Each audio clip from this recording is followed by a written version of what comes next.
అందరికీ హాయ్, ఎలా ఉన్నారు?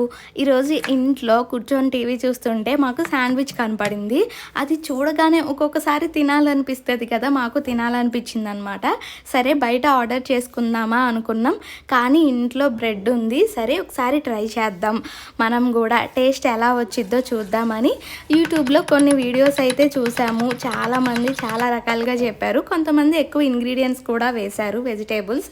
మన ఇంట్లో అన్నీ ఉండవు కదా, అందుకని సింపుల్గా ఆనియన్, టమాటా అయితే తీసుకున్నాము, కొత్తిమీర, పెప్పర్ పౌడర్ కోసం కొన్ని పెప్పర్స్ తీసుకొని పౌడర్ చేసుకున్నాము. మైనస్ ఉందన్నమాట.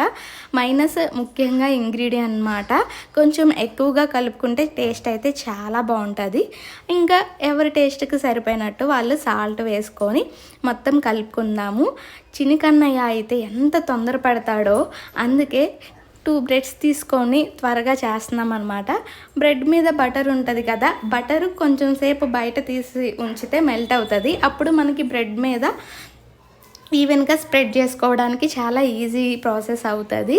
2 బ్రెడ్స్ మీద ఈవెన్గా మనం స్ప్రెడ్ చేసుకొని ఆల్రెడీ కలిపి పెట్టుకున్నాం కదా, అవి కూడా వేసుకొని క్లోజ్ చేసుకొని ప్యాన్ తీసుకొని బటర్, ఇక్కడ కూడా బటర్ కొంచెం వేసుకోవాలి. కొంచెం ఎక్కువ బటర్ తింటే ఎక్కువ, లేదు తక్కువ అనుకుంటే తక్కువ, మన ఇష్టం అనమాట. 2 సైడ్స్ ఈవెన్గా మొత్తము టాస్ చేసుకున్న తర్వాత కట్ చేసుకుంటే శాండ్విచ్ అయితే రెడీ అయిపోతుంది. మేము ఇంట్లో ఈ ప్రాసెస్లో ఫస్ట్ టైం చేసామన్నమాట. చాలా బాగుంది. కొంతమంది ఏంటంటే శాండ్విచ్ మేకర్ ఉంటుంది కదా, దాంతో చేస్తారు.